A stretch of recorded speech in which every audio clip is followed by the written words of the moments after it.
Ready? Hey everybody, I am Ron Bumblefoot Thal of the band Sons of Apollo, and you are watching SoFuckingCoolMagazine.com. It's so. All right, So Fucking Cool here with Bumblefoot. How you doing, man? Good. Welcome. Hello, everybody from New Jersey lockdown. You know, it's getting crazier out there, man. How you holding up? I'm doing okay. I'm looking at this,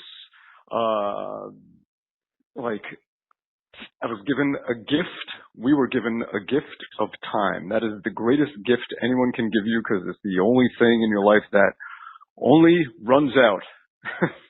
And to get unexpected time, with that in mind, of course, it's people on the front lines and people that are risking themselves and that are in pure fucking hell right now, and people that are sick.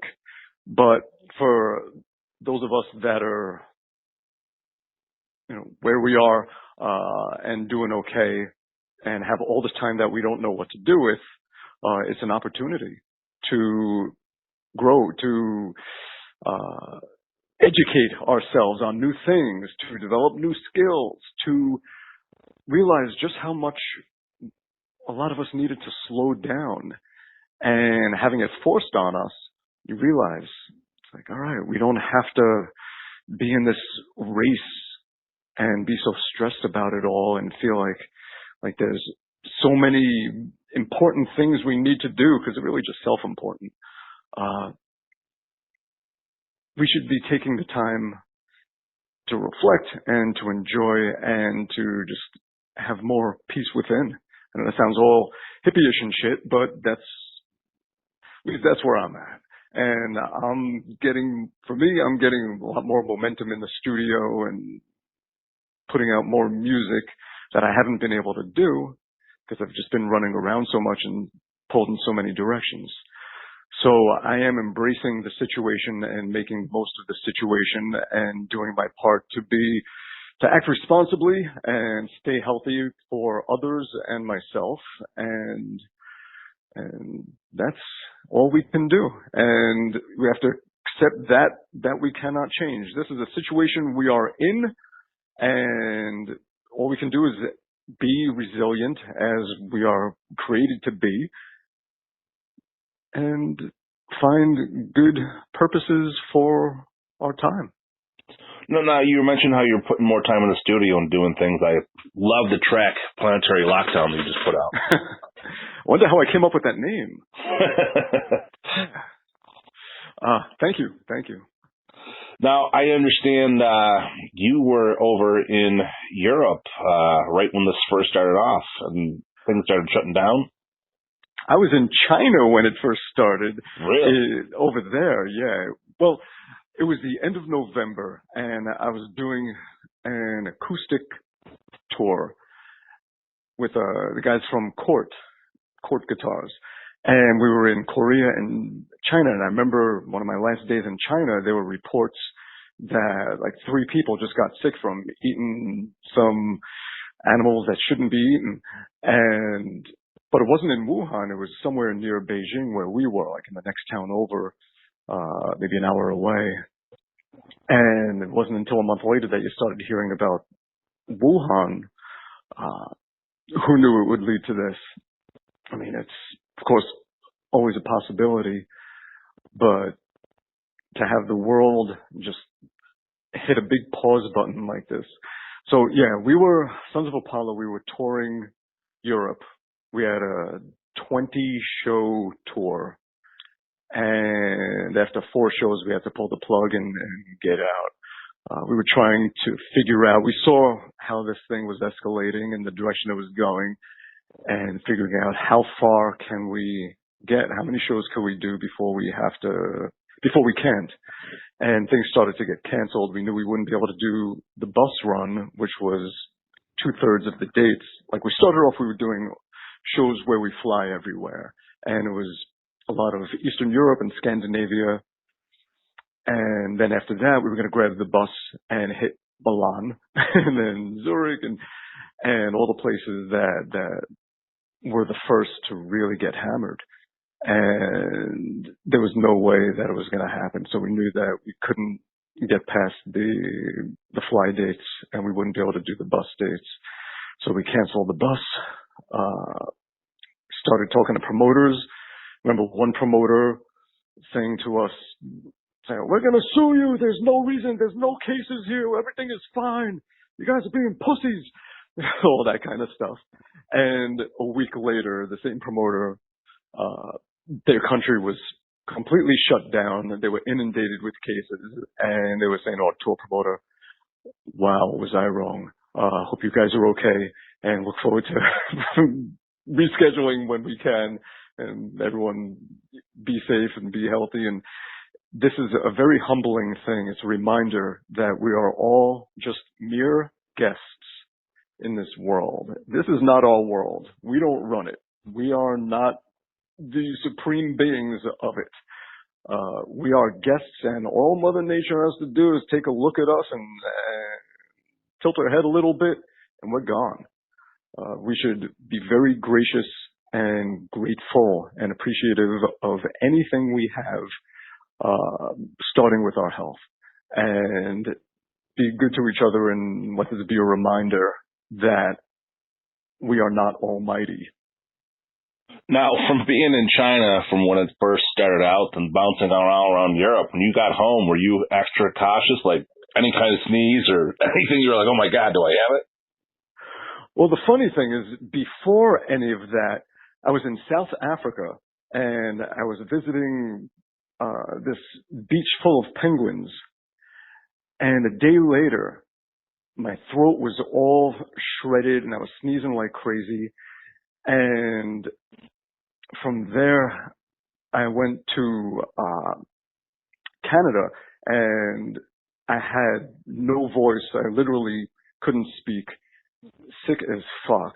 And I had to do a couple of shows, and what I did is I put the Stephen Hawking translation app on my phone, where I would type things into it instead of speaking, because I couldn't even sing, let alone speak, and would just tell the story of how I got this penguin flu from fucking a penguin, and just made up like this crazy story, and it was all coming out in the Stephen Hawking voice through my phone, and it ended up being some really funny, entertaining shows, made the best of it. But I was sick for a good 6 weeks before any of that. That was in October and early November, and I was pretty much okay by the time I hit China toward the end of November.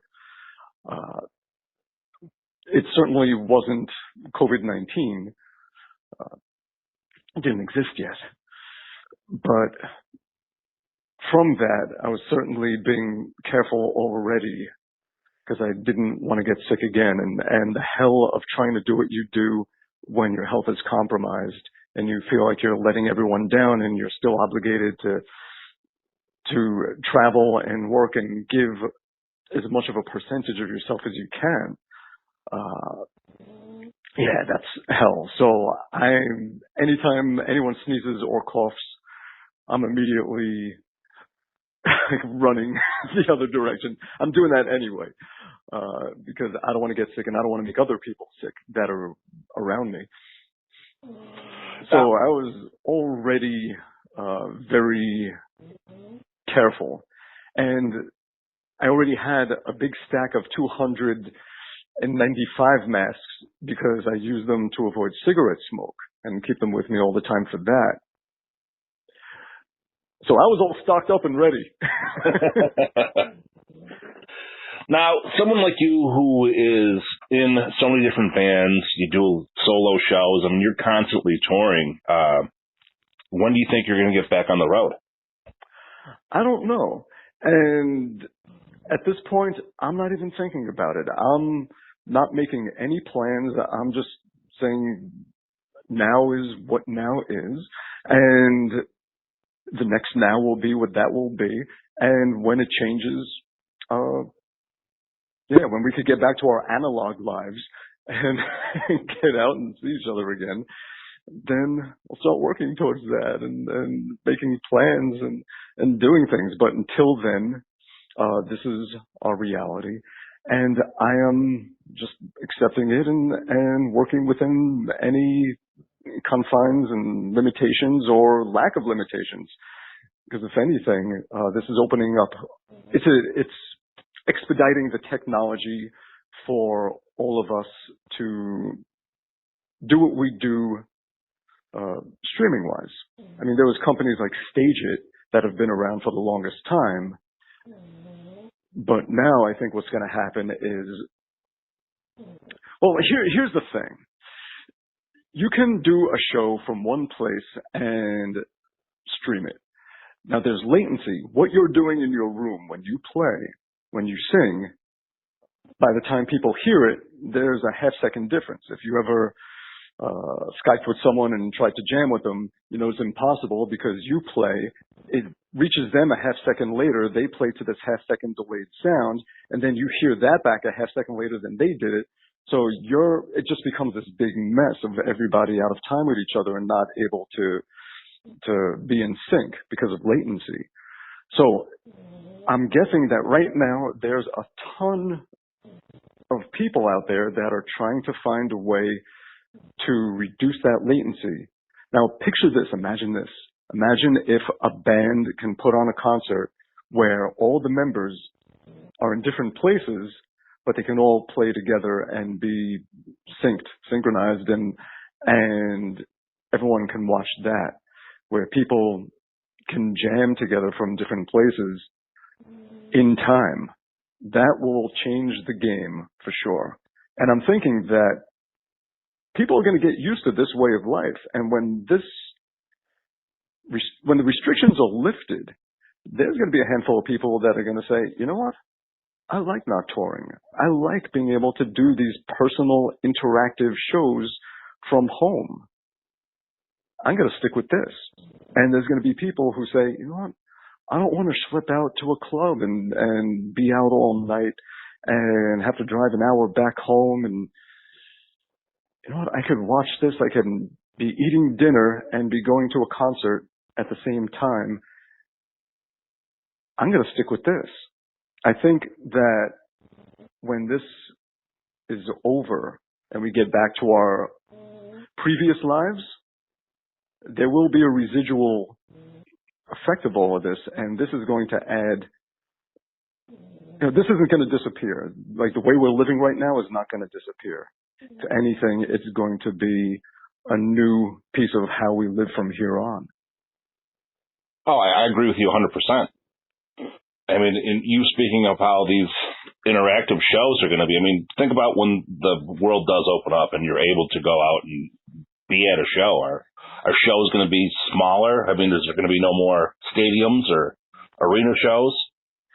Well, here's another thought then. Are they going to combine the two? Will they have it where now arena shows you can go, but it will also be streamed?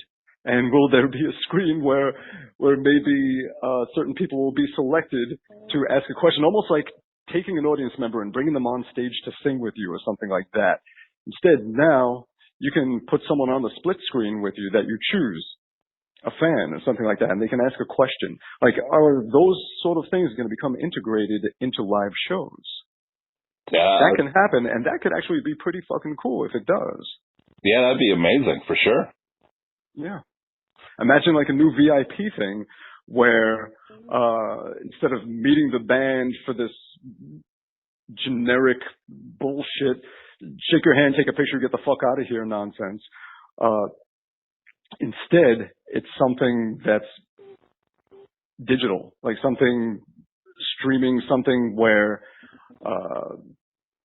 during the show a person that's not at the show wins a chance to like jam a song with you and it's on the screen or something like that. Like there's endless possibilities of what could be done to create some sort of special thing for the audience or for the fans or for the band, for everybody. You know, it's pretty interesting that you said that, like, instead of the meet and greet, it would kind of be virtual. I mean, you got to think of it this way: are you going to want to do that interaction with fans right off the bat? Yeah, anyway? I mean, are you going to want to be that close to people? That's the thing. Yeah, I think after this, a lot of people are still going to be a little, uh, they're not going to be so quick to shake hands and hug again. They're still going to want to be careful because we're just getting used to this. You know, we're on a leash, and once we're off the leash, for a minute, we're going to still feel like it's on our necks. I mean, and we're just going to be worried about our health, which usually you see that anyway with bands and crew. A lot of them, they fist bump instead of shaking hands because they're worried about getting sick and getting everyone else in the entourage sick. I mean, you're making such a great point about things having to turn to a virtual setting. I mean, I don't know if when a venue does open up, are they going to be able to do full capacity? Or there are going to be sections where it's going to be you're able to distance yourself, or they're going to let the crowd be all together, or people are going to want to space out? Imagine a theater where every seat is 6 feet apart. Yeah, exactly. Yeah. I think, well, probably once this is all over, and people are sure that this is all over, they will, with a sense of caution, with a sense of, I hope I'm not getting sick by doing this, we'll all sit next to each other, but they'll probably be afraid to touch each other. And if anyone coughs for any reason, everyone's going to look at that person like they just pulled out a gun. Oh, 100%. I mean, go grocery shopping and have someone cough in an aisle near you. It's you're like, oh my God. Yeah. Yeah. So it's going to be very strange when the restrictions are lifted, because one, you have venues that artists right now are clamoring for, and they're booking ahead of time, and everyone's gambling on time on when the bans will be lifted and they can do shows again. So many places are already booked up through 2021. And then you have half of these venues won't still be operating. How is everyone paying their bills for the next 6 months if they're not doing business, but the bills are still coming in? And that right there worries the shit out of me just about everybody. You got people that can only feed themselves and keep a roof over their head because they're getting that weekly paycheck. And now that company shut its doors and those people aren't allowed to work anyway. And,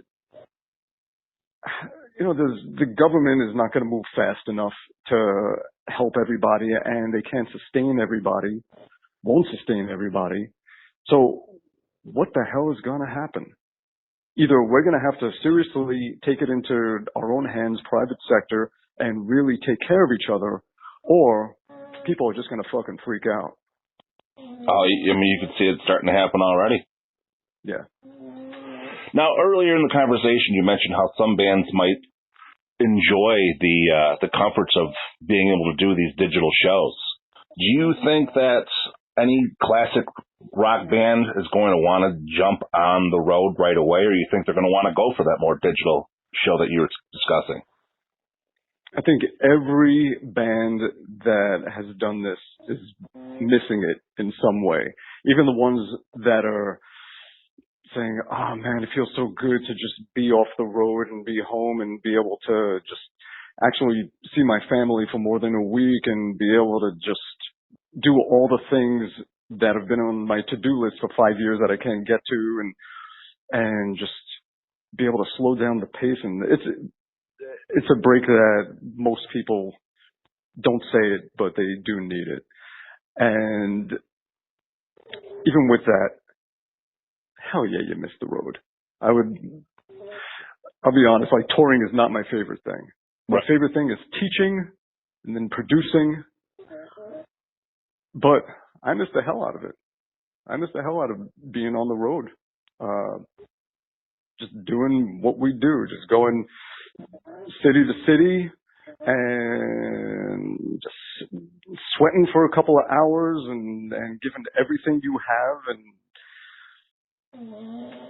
and sleeping on a tour bus. I get the best sleep on a tour bus. My little coffin with the rumbling engine wobbling back and forth on the road. I could sleep 10 hours. Now, I can remember years ago, when they had the Sars concert in Toronto to get everything kicked back into full gear. Do you think something like that might happen again to get people to go back to shows? Well, probably. I think there's going to be a need for not just getting back to shows, but also just to help each other. I think there's going to need to be some benefit shows where the people that have can donate to the people that don't, and use that for funding for people that really need it. Like I just heard from a friend of mine that has a radio station in Pattaya, Thailand. He said out there are hundreds of people daily waiting for hours with their feet burning on the ground without shoes, on lines to get free food that was donated because they have no food, because that's a place that relies solely pretty much on visitors. And it's shut down and they don't even have food. And so he's doing like a fundraising thing online. You know, there's going to be a need for the people to help each other. A need, not a want, but a need. And we should all do what we can, how we can. Don't give things you don't have, because you got to take care of yourself or you're fucked. And then you can't help anybody. But whatever people can do, we're going to have to really start looking out for each other to help everyone get through this. So concerts, big concerts, not just to restart the touring industry, but to help humanity, because there's no anything industry without humanity, without people. Nothing exists without people. The touring industry is a people industry, starting with the people that go to shows, and they need to be helped. That's first. Then you have all the people that build that world that makes a show happen. The crew, the construction dudes, constructing the stage, everybody. You have all the people that are providing all the supplies for that show. The last at the end of all of that is the musicians. You know, I always envisioned it like the crew and the touring business and all those people, they build a planet, and then the band comes out and just crawls around on the surface of it. So the people who build that planet, they're the ones that need to be looked out for. Right now, there's a lot of musicians that could be giving online lessons or doing sessions, you know, from their home studios. What the fuck are the guitar techs doing? You know, what are the lighting guys doing? This is how they survive. This is what they do. This is what they've dedicated their lives to, and do it so well. And they can't be forgotten. But ultimately, before all of that, the people that come to shows can't be forgotten. And if they can't feed themselves, that's a bigger problem. You know, taking a look at your social media outlets there, I noticed that your Bumblefuck hot sauce is actually making Code 1 hand sanitizer as well now. Yes. I have a wonderful distributor, the biggest one in the U.S. The company's called Hotsauce. They're out of Charlotte, North Carolina. Great people there. And what they did is they got approval from the FDA to change their manufacturing, you know, gear that they have, and get the supplies and get everything approved according to legal standards and everything, where they could start making good quality hand sanitizer. So they're slowing down on hot sauce, and they're getting into things that are needed. So what they did is they made this 80% big, you know, 16-ounce bottles of hand sanitizer, and with that, they said, hey, we'll start doing packages of hot sauce with hand sanitizer. So figure the hand sanitizer will kill everything from the outside. The hot sauce will kill everything in the inside, and you should be okay. And yeah, I'm not taking any money or profit or anything from hand sanitizer at all. This is not an opportunistic thing for me. It's just that there's a shortage of it, and a lot of companies have switched to making masks, making sanitizer, and my distributor is doing that too. And yeah. No, man, that's really great that you're getting that out to the public. I mean, when you think about all the things that are in shortage right now, and you would never believe that things that were there every day on the shelves is just, you can't find anywhere anymore. Yeah, it's really strange. And I thought about that. It's like, who the hell is hoarding toilet paper and hand sanitizer? And it's not just like, our first thought is, all right, it's a bunch of people that think that they're going to be holed up in their house and not allowed out for 6 months, and they're just getting those apocalypse supplies. But also, it's a lot of fucking scumbags out there that are just trying to make the shit unavailable so that they can sell it at a higher price. Which is such a shitty thing to do. You see so like imagine... You see it everywhere. It's crazy. Yeah, and that's such a shitty thing to do at a time where people have to worry about their health and worry about just living. To take their needs away to sell back to them at a higher price for your own profit. Yeah, those people need the shit beaten out of them. I seen the one guy got stuck with $10,000 worth of toilet paper and hand sanitizer. Yeah, that kind of stuff. So uncool. Recently, I did an interview with a band called the Dodies at the beginning of the pandemic. They're out. The Dodies, yes, their album is coming out on the 24th. Yeah, man. You actually went all the way out to Israel to produce the album. Yeah, what a great band. They were out in Texas doing a 3-song demo, and I was asked if I would go out and co-produce. So I went out there, and these 2 young dudes, one of them has this sort of, his spirit, I was like, holy shit, he's like this Kurt Cobain kind of poetic soul that's just like very much about authenticity and being legitimate. And it's all about the art, most important. And then the drummer, who also is that way, but he's playing the kit and he's grooving, but he's playing it with just one arm. And he's playing bass on a keyboard with his left hand while he's doing it and singing backing vocals. I'm like, who the fuck are these guys? And the songs were great. They had his White Stripes sort of Radiohead, grungy mix to them. And they just wrote great songs, just such good melodies and just very interesting stuff and killer lyrics. So I went in and was like, all right, the kind of band they are, no click, no bullshit, no studio magic. We need to just capture who they are, their spirit. So they just set them up in the room, facing each other like it's a gig. I was like, I want you to look at each other and I want you to just play these songs. And no click, no anything. And it came out great. And they wanted to do a full album.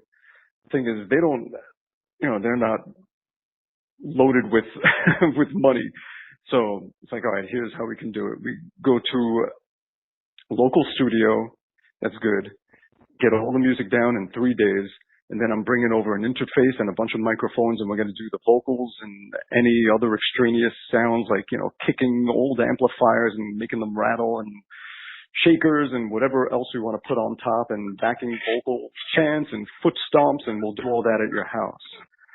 Then we take the tracks home and I start mixing the drums, vocals, I sent it to them, and they put on all kinds of effects the way they wanted it to sound, and any kind of weird spatial things and everything that they had in mind for their songs.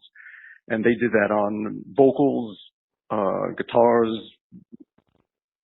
sent it back to me, and I tweaked it all and did final mixing and mastering and made sure that they were always part of the creative process and it was never out of their hands. Because I know that feeling, like you know how you want something to sound and you send it to a mix engineer, he sends you back a mix, and then you give him instructions, like say, well, can we make this a little brighter? Can we add this kind of effect? And then he sends it back to you and it's trying to be a little bit of mind reading and you're going back and forth and it's taking so damn long. Well, I have Cubase, they had Cubase.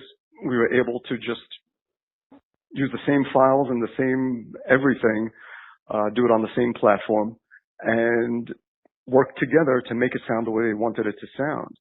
And just went for this really live, in-your-face energy, nasty sound, like real trash can kind of snare drum with big overtone and just guitars that are just really pushing in your face. And everything they did was like one take, two takes at the most. Yeah, that's a band that's great live. You did It's not like, yeah. You did a great job on that album, man. I mean, I loved every track that I've heard from them so far. Good, thank you so much. But definitely a team effort, you know. They say I'm the producer, but I always say, no, we co-produced it, and we did. It was, I can barely, they deserve the credit. Well, they're a cool bunch of kids, man. I had a lot of fun when I was talking to them. I actually fucked with them halfway through the interview, and I told them we were talking about you, and I said, you know what? Let's get them on the line. I did a pause, and they were like, is he here? And I'm like, no, man. But they're great, and they're so funny, too. They have such great personalities. We laughed so much making that album and had so much fun. It was a blast. We did like so many little tiny things in there that we put in just underneath or just little funny stuff just to make ourselves laugh. Yeah, I could see, and for sure. They were a fun group of guys to talk to, for sure. And we were filming a lot of it as we went. And if you go on their Instagram page, you can see all these like little vlogs of in the studio and recording in their house, and it's some pretty funny shit. You know, one thing I looked on your social media page and seen is that you hooked up with Elson and you did a online class for kids. Yeah, David started the David Ellefson Youth Music Foundation, and it's supported by the Grammy Foundation, and we've done things together for it. We visited kids in Boston one time, must have been like 2 or 3 years ago, and now we're doing online classes, so I made a bunch of lesson videos for them to do, to give to kids, and I'm going to give some guitar lessons to kids that write in and that kind of stuff. Yeah, and we did the streamathon, the telethon. So I was on there just being wacky. That was that 2 Saturdays ago, and then again this past Friday. Yeah, it's good stuff. You know, I seen you guys together when he did the Bay Story tour. It was one of the best shows that I've ever seen. It was so intimate, and it was just you guys both. You know, you went up separately, and then you played together. But it was just telling stories and the meanings behind tracks and everything. It was a fantastic show. That's right. It was November 23rd, 2017. Correct? Yes, sir. Yeah, never forget a show date. Yeah, I love doing that. These little one-man personal shows where just sitting there and just breaking balls back and forth with the audience and have a general idea of what songs I'll do, but sometimes someone will yell something out and I'll take it in a different direction. I like it. And that goes back to the situation we're in now, as far as doing those home shows that a lot of people are doing that are streaming just from their house. It was pretty much like that, but live. Like I always said, it felt like being in someone's living room is what it felt like, those shows. Like you're just hanging out in someone's living room, just putting on a fun show with your friends. Oh yeah, it was totally cool. It was just such a unique experience. Yeah, I love doing that. I like doing that more than the full band shows.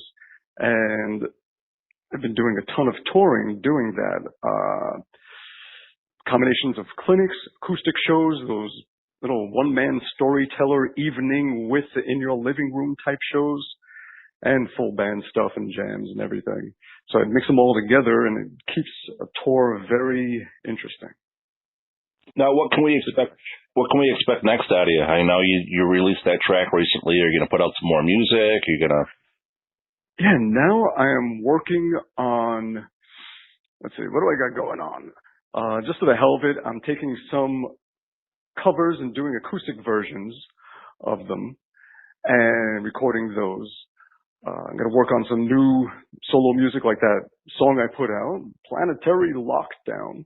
I got to come up with more creative titles. And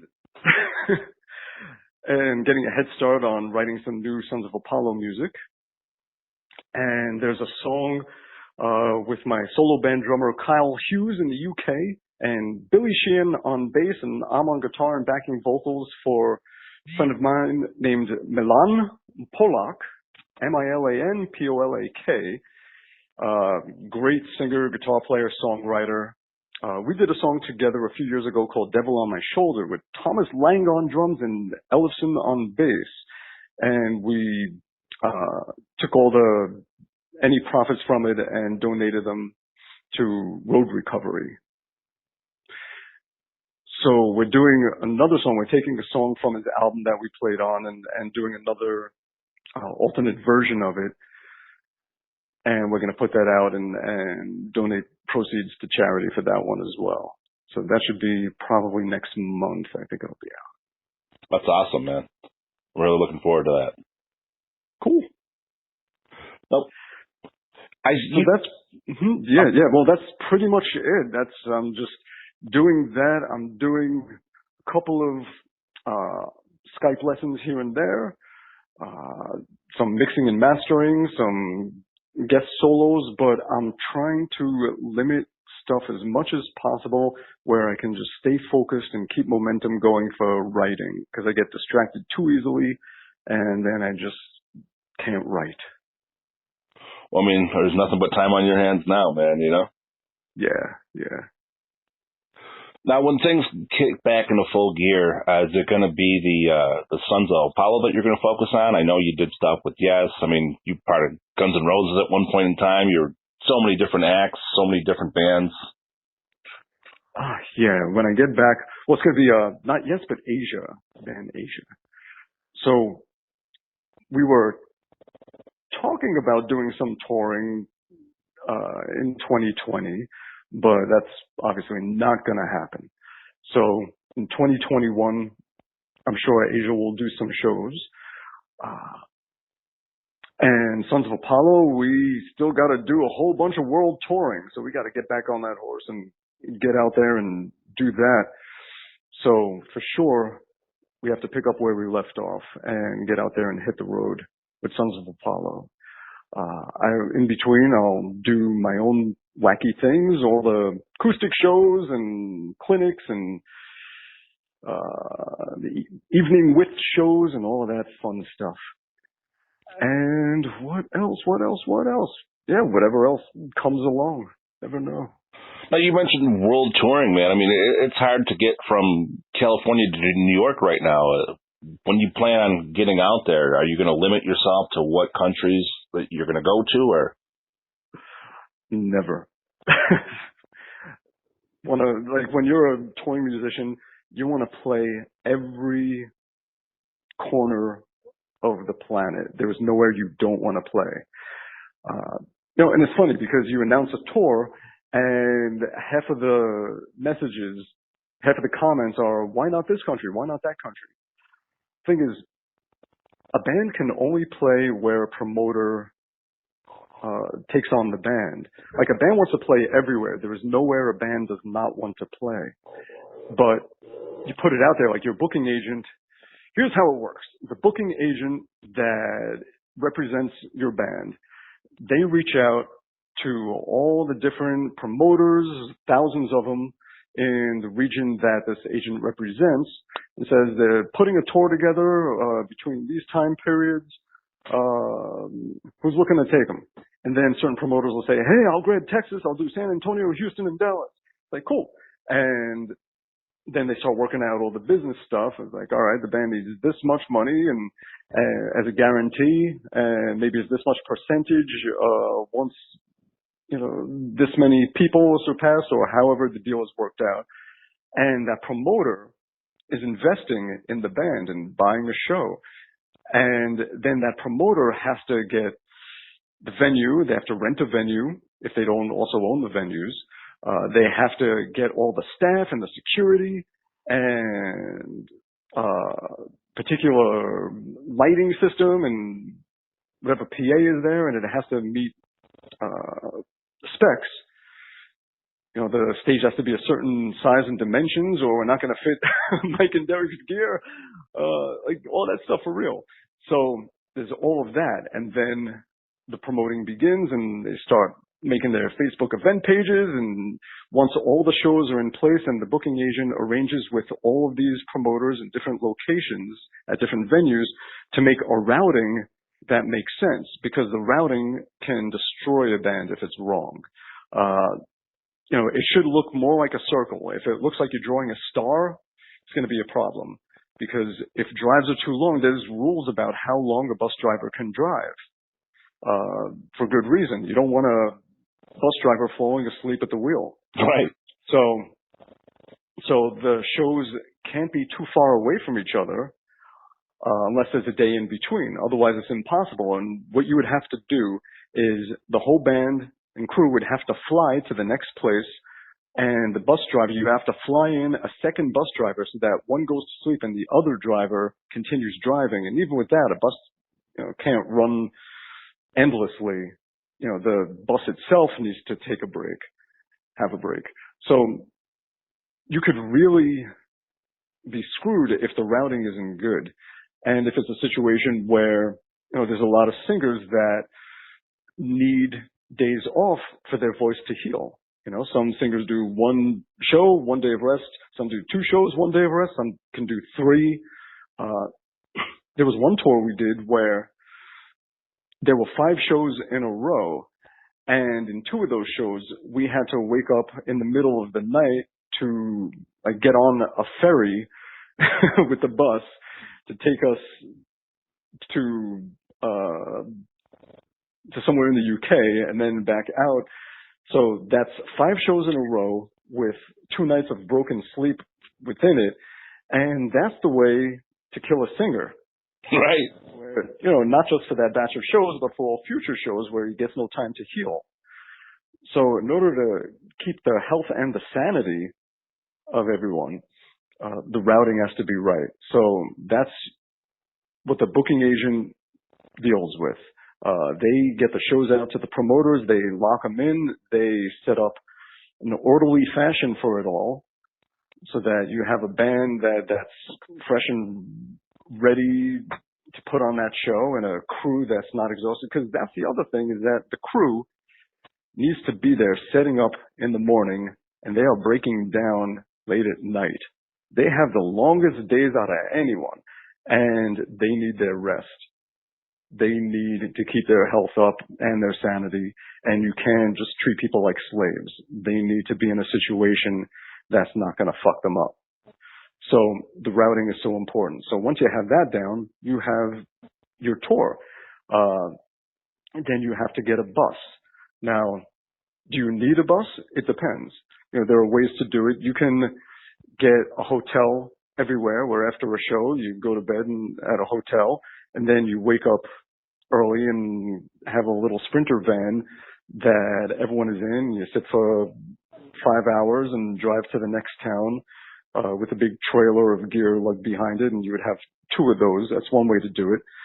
But really the best way, also the most expensive way, is you need a bus because that is your traveling home. That is where you can sleep while you travel and you wake up in the next place, so that your crew is well rested and that when they open their eyes, they're at the next venue and they can start doing their day. Otherwise, what happens is they wake up, they open their eyes after 3 hours of sleep so that they can get to the venue in the morning and start setting up all that gear.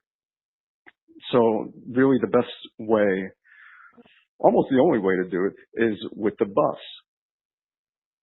So that, and buses are not cheap. Right. You're talking, how much was, I think, for Sons of Apollo, for the tour we were going to do in Europe, the bus for those, I guess, 2 weeks, I think it was like $36,000. Wow. Or something like that. Yeah, because you're talking the bus, the driver, supplies, gas, whatever else. It adds up. So the shit ain't cheap. Yeah, for sure. Yeah, so these are all the things that go into it. So when someone says, why aren't you playing here? Well, unfortunately, it's because either one, it just couldn't fit into the routing because we're playing, the north part of somewhere and that one is in the south and it would just be impossible to get to unless we take days off, and keeping in mind that a day off is thousands of dollars lost because you're still paying for the bus, you're paying for all the supplies, you're paying your crew, you're paying everyone, but you have nothing coming in. So if you were going to go out of the routing and drive somewhere far away, let's say you do a day of driving, stop somewhere halfway, and then continue driving and get to the place and then do the same the next day and then continue the routing, it could really screw the budget. And no, it's not all about money and getting rich. It's about being able to pay the bills and pay your crew and make sure that you can afford to do what you're doing. So we're at the mercy of promoters. Only the promoters that want to invest in a band and make the show happen, that's the only way it happens. So that's what people should realize, is that the band is just as disappointed to not play somewhere as any fans are in that place. Bands want to play every possible place they can. That's why we do what we do. That's why we go on the road. We don't go on the road to not play everywhere. Right. So we're just at the mercy of promoters. So if no promoters in Australia wanted to invest in Sons of Apollo, we don't get to play Australia because we can't just show up with a bunch of gear and say, here we are. Right. And yeah, like there needs to be all those pieces in place, with someone that invested in it, that prepared it, getting the venue, getting everything good to go so that it can happen. So yes, that's how it works. Now, earlier you mentioned that you're doing some writing for Sons of Apollo. What is it like not being able to interact with the rest of the band? Well, we're all still always in touch. For the past two albums, it started a similar way where me, Derek, and Mike would have this email thread, and I would send them some song ideas of like little riffs that I just make real rough, with a drum machine and some stereo guitar tracks of some song ideas. And then Derek will send us some ideas, keyboard parts, and a MIDI file or something where I could see the exact notes he's hitting and come up with something to complement it. And we just compile all these unfinished ideas, these starting points for songs. And then when we do get together, we just start taking those ideas, pull one out of a hat and start jamming on it and seeing what feels like the next place the song should go. And by the end of the day, we have a song finished. So right now we're just coming up with ideas. Now, are you guys preparing for, if there's not an opportunity for you guys to actually get with each other besides sending each other files or Skyping or Zoom or whatever, are you preparing for a different approach? Well, whatever we have to do. If we can't physically get together, then we'll have to figure out some other way. Whatever it is, we'll figure out a way. Awesome. Yeah. And I think that's the whole world's attitude is, hey, whatever we have to do, we'll do. However we have to do it, we'll do it. Now, people want to follow up. They want to know more about you. They want to talk to you on social media. They want to see some of the new tracks. They want to get one of the guitar lessons. What do they do? Where do they go? Go to bumblefoot.com, and on social media, pretty much anything that's with the handle Bumblefoot. Facebook.com/Bumblefoot, Twitter, Instagram, YouTube, everything. Bandcamp, all of it. Reverb Nation, anything and everything. MySpace, Friendster, Juno, AOL 2.0. Damn, I'm going way back now. Anything, yeah, just look up Bumblefoot, you'll find me. And Sons of Apollo, most of it is Sons of Apollo with a number 1. I believe Twitter, Sons of Apollo 1, Facebook, Sons of Apollo 1, Instagram, Sons of Apollo 1. And then for the hot sauce, just go to, on Instagram, Bumblefoot's Hot Sauce. On Facebook, Bumblefoot's Hot Sauce. Twitter, it was too long, so just Bumble's Hot Sauce. And you can go to the website, Bumblefoot's Hot Sauce, or also Bumblefoot Hot Sauce. Awesome. Definitely, man. I really appreciate talking to you. It was you too, yeah. Great catching up, and hopefully once the world starts over again, we can see each other in person. Definitely, man. Yeah. All right, man. Thank you so much.